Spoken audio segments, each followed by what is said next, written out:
My self doctor Ananya Datta. आज हम लोग इस चैनल पे मेनली एक बहुत इम्पोर्टेंट सा एक टॉपिक लेके बात करने वाले हैं। वीडियो का थंबनेल देख के तो आप लोगों को पता चल गया होगा।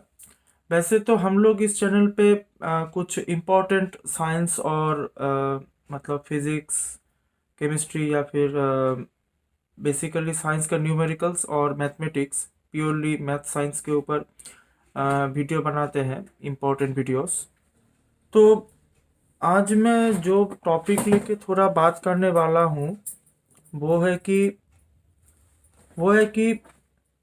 सीबीएसई के जो बोर्ड एग्ज़ाम होते हैं उस बोर्ड एग्ज़ाम में मैथ्स सब्जेक्ट को लास्ट 15 या 20 डेज में या एक महीने के अंदर हम लोग कैसे प्रिपेयर कर सकते हैं पूरी तरह। मतलब ऐसा कौन सा ट्रिक्स और टिप्स है जो कि एग्ज़ाम से पहले, हाँ, हम लोगों को ऐसे तो देखेंगे तो ऐसे इस चीज़ के ऊपर बहुत सारे यूट्यूब वीडियोस बना हुआ है, पर जितना भी वीडियोस आप लोग देखेंगे तो उसमें एक बात तो तय है कि कुछ मार्किंग पॉइंट्स के ऊपर बेस करके ये लोग मतलब सजेशंस देते हैं कि मतलब एग्ज़ाम से पहले कैसे प्रिपरेशन लिया जाए। ठीक है, वो अलग अलग टाइमलाइन का प्रिपरेशन वो लोग शेयर करते हैं, अलग अलग वीडियोस में आप लोगों को मिल जाएगा।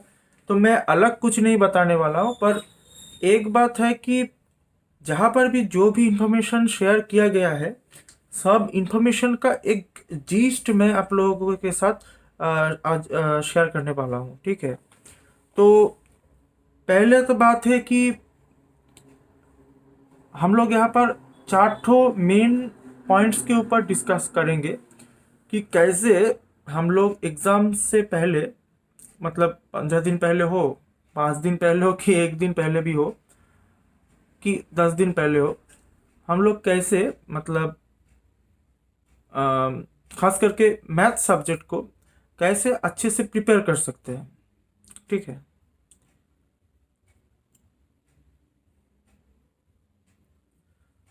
तो पहला पॉइंट है understanding the basic principles and conceptology. मतलब एक कोई भी मैथ के सब्जेक्ट के अंदर जो कोई भी आपका टॉपिक हो, कोई भी चैप्टर हो, हाँ, कोई भी एग्जाम्पल हो, ये सब कुछ एक कोई ना कोई मैथ का बेसिक प्रिंसिपल या कॉन्सेप्ट के ऊपर बेस्ड करके बनाया गया है। मतलब एक स्पेसिफिक चैप्टर में आपको उसी चैप्टर के अंदर यूज़ किए गए हर एक फार्मूला के एग्जाम्पल्स मिलेंगे। ठीक है, अभी जैसे कि एरिथमेटिक प्रोग्रेशन के अंदर आपको जियोमेट्रिक प्रोग्रेशन का मैथ तो रहेगा नहीं, तो एरिथमेटिक प्रोग्रेशन के अंदर तो आपको एरिथमेटिक प्रोग्रेशन का ही मैथमेटिक्स का एग्जाम्पल्स मिलेगा। ठीक है ना। तो लेकिन बात की है कि हम लोग अगर सपोज ये एरिथमेटिक प्रोग्रेशन का आप लोग बेसिक प्रिंसिपल को समझ गए और कॉन्सेप्ट को समझ गए, तो आपको कोई भी मैथमेटिक्स को याद करने का भी ज़रूरत नहीं पड़ेगा और रट्टा मारने का तो बिल्कुल ज़रूरत नहीं पड़ेगा। क्योंकि ये जो मैथ होता है ना, वो एक अजीब सा एक सब्जेक्ट है। हाँ, यहाँ पर आपका कॉन्सेप्ट अगर क्लियर है तो ही आप कुछ कर पाओगे, नहीं तो याद रख के ज़्यादा कुछ उखाड़ नहीं पाओगे। क्योंकि ये हिस्ट्री, हिंदी, इंग्लिश, ये सब चीज़ में क्या होता है, बहुत माने लॉजिक्स बहुत कम होते हैं। मतलब खाली याद ही रखना पड़ता है, रट्टा मारना पड़ता है।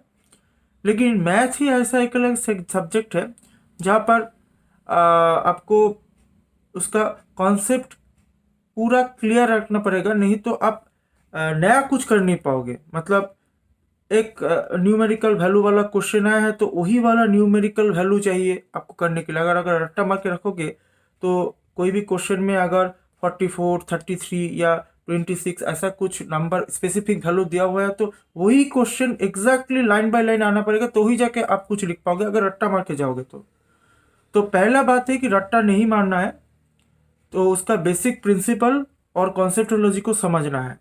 ठीक है, फिर उस चैप्टर के अंदर हम लोग जैसे ही हम लोगों को वो बेसिक प्रिंसिपल और कॉन्सेप्टोलॉजी समझ में आ जाएगा, तो उसके ऊपर बेस करके हम लोगों को कुछ एग्जाम्पल्स ट्राई कर लेना चाहिए। ठीक है, कि ऐसे तो साल भर में हम लोग वो चैप्टर कवर कर ही लेते हैं, पर अभी मामला है कि एग्ज़ाम का कुछ ही दिन बचा है। जैसे कि सीबीएसई का बोर्ड टेनर 4 महीने, या अभी बोले तो ये महीना को छोड़ देंगे तो 3 महीने ही बचा हुआ है। तो अभी हम लोग फोकस करेंगे मेनली जो जो इम्पोर्टेंट क्वेश्चंस है उसके ऊपर। ठीक है, कि उसका कॉन्सेप्ट के ऊपर कुछ गलतियां ना रह जाए, कोई गुंजाइश ना रह जाए। तो सेकेंड पॉइंट आता है यहाँ पर, एक बहुत ही इम्पोर्टेंट है। दूसरा पॉइंट है कि more and more again and again practice. मतलब एक बार आप लोग मैथमेटिक्स का कोई भी चैप्टर को एक बार प्रैक्टिस कर ले तो इसका मतलब ये नहीं कि उसके बारे में आपको सब कुछ पता है। हाँ हाँ, पता चल गया है तो ठीक है, पर अगर आप लोग एक बार सेम मैथ को बार बार रिपीट करेंगे तो क्या होगा कि उस मैथ का जो कॉन्सेप्ट है, जैसे कि मैं पहले पॉइंट में बताया था कि understanding the basics principle and concept, वो कॉन्सेप्ट को आप लोग पूरा समझ जाओगे। तो यहाँ पर अगेन एंड अगेन प्रैक्टिस करना पड़ेगा। ठीक है, मतलब बारंबार आप लोग प्रैक्टिस करोगे तो क्या होगा, उसका कॉन्सेप्ट ठीक से समझ में आएगा। ठीक है ना। उसके बाद थर्ड पॉइंट आता है एक फॉर्मूला बुक का मेंटेनेंस के ऊपर।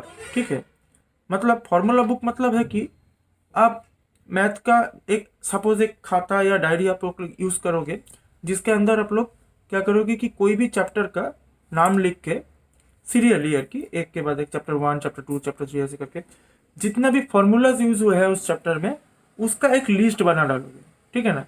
तो इससे क्या होगा, एग्जाम से पहले अगर आप वो डायरी या खाता या पेज को बार बार देख लेते हैं तो इससे क्या होता है कि वो फार्मूलाज आपको फिर से याद रह जाएगा। ऐसा हो सकता है कि कुछ फार्मूलाज ऐसे हैं जिनका ज़्यादा यूज़ नहीं है, मतलब कुछ डिफिकल्ट सिचुएशन में ही वो सबको यूज़ किया जाता है, पर नॉर्मली हम लोग डे टू डे लाइफ में नॉर्मल मैथमेटिक्स में उसका यूज़ नहीं करते। तो क्या होता है कि वो दिमाग से हट जाता है। ठीक है, आसानी से याद नहीं आता।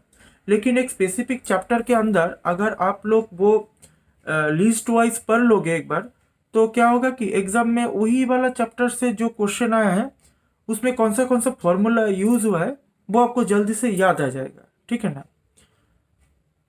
तो ये सब तो आप लोग कर लोगे, लेकिन फोर्थ पॉइंट है बहुत, ये सब तीनों पॉइंट में से सबसे महंगा और इम्पोर्टेंट पॉइंट वो है कि ये सब जो आप लोग स्टडी करोगे, ये सब जो काम करोगे, जो खाता में लिखोगे, डायरी बनाओगे, जो भी करोगे, टाइम टेबल वाइम टेबल, यूट्यूब में बहुत सारा वीडियोस मिल जाएगा टाइम टेबल्स के ऊपर अच्छे अच्छे। ठीक है, तो जो भी कुछ करोगे सब कुछ करने के लिए किंतु एक साइलेंट एनवायरनमेंट चाहिए। ठीक है, मतलब कोई आवाज़ नहीं होना चाहिए आसपास। ठीक है, तो क्या होगा कि आप जो जब आपको गैप मिल रहा है, मतलब डे टाइम में जब आपको गैप मिल रहा है तब आप लोग थोड़ा रेस्ट ले लो।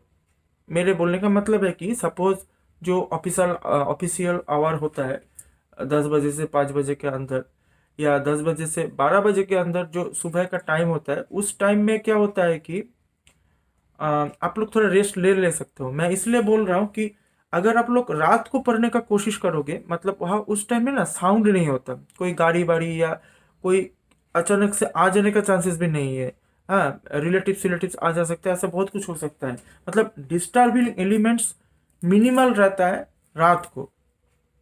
अभी अगर मैं रात को 12 बजे कोई टॉपिक लेके पढ़ रहा हूँ तो मेरे को डिस्टर्ब करने वाला कोई नहीं होगा। ठीक है, कोई दोस्त का भी कॉल आने का चांसेस कम रहता है, या कोई भी टाइप का अनवांटेड प्रॉब्लम्स उस टाइम में कम होता है रात को। तो बेटर है कि आप लोग रात को कंसंट्रेट करें पढ़ने के लिए, तो एक साइलेंट और एक क्या बताऊं, उसका प्रॉब्लम फ्री एक इन्वायरमेंट में आप लोग थोड़ा पढ़ाई कर पाओगे। ठीक है, और मैथमेटिक्स के बारे में तो ये साइलेंट इन्वायरमेंट बहुत ही इंपॉर्टेंट है, क्योंकि यहाँ पर कोई भी मैथ्स करने के टाइम आप लोगों को एक कॉन्सेप्ट को लेके सोचना पड़ेगा। ठीक है ना।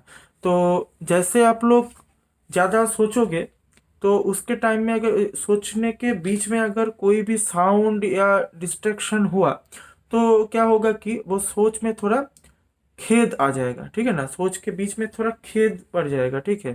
तो आप लोग वो थ्रिल पे सोच नहीं पाओगे जो थ्रिल पे आपको उस टाइम में मेनली सोचना चाहिए, ठीक है। तो इस डिस्ट्रैक्शन को कमाना पड़ेगा, और उसके लिए फर्स्ट पॉइंट है, आपको एक साइलेंट जोन यूज़ करना पड़ेगा, ठीक है।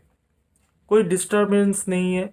ऐसा नहीं है कि डे टाइम में भी आप लोग साइलेंट जोन में पढ़ सकते हो, लेकिन यूनिवर्सली एक्सेप्टेड साइलेंट टाइमिंग है नाइट का टाइम, ठीक है।